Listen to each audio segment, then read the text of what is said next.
Kita sudah belajar tentang fungsi di sesi terakhir. Kita belajar bahwa jika variabel berperan untuk menyimpan nilai, fungsi berperan untuk menyimpan perintah. Kita juga belajar tentang parameter. Jika informasi diteruskan ke parameter, fungsi bisa bekerja secara berbeda tergantung pada parameter. Sekarang, kita akan mempelajari konsep dasar lain dari suatu fungsi. Ini disebut fungsi return. Istilah return artinya mengembalikan informasi kembali. Ini artinya jika suatu informasi diteruskan ke fungsi, fungsi akan mengembalikan informasi lainnya. Anggap ada mesin di sini. Jika suatu informasi diberikan di sini, mesin ini akan mengembalikan nilai yang dihitung. Saya akan memberi Anda sebuah contoh.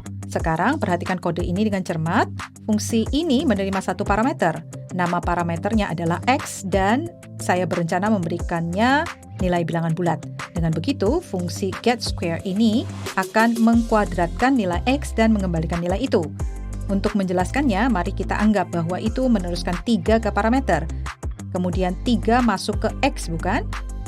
Jadi baris ini menjadi return 3 bintang 3, yang artinya mereturn 9. Karena itu, bagian getSquare 3 yang memanggil fungsi di atas berubah menjadi nilai 9. Karena nilai 3 diberikan ke fungsi getSquare, itu mengembalikan nilai 9. Sekarang, karena baris ini menjadi print 9, itu mencetak 9.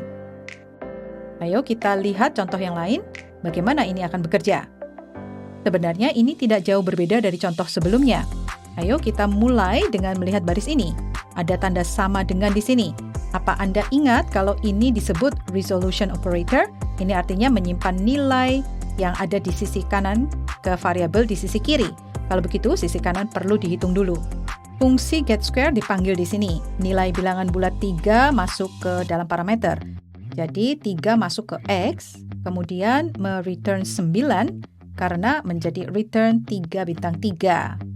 Bagian getSquare 3 yang memanggil fungsi berubah menjadi nilai 9. Akhirnya, kita bisa menganggap bahwa baris ini sama dengan Y sama dengan 9. Ini berarti nilai 9 disimpan dalam variabel Y pada akhirnya. Dan akhirnya, mencetak 9 karena print Y dijalankan di baris terakhir. Tidak sulit kan? Ayo kita lihat satu contoh terakhir. Apa yang akan dicetak kali ini? Fungsi getSquare dipanggil 2 kali di dalam fungsi print. Saya akan menjelaskannya satu persatu. Pertama, fungsi getSquare 3 dipanggil, kemudian bilangan bulat 3 masuk ke parameter X, dan mereturn bilangan bulat 9 karena ini menjadi return 3 bintang 3.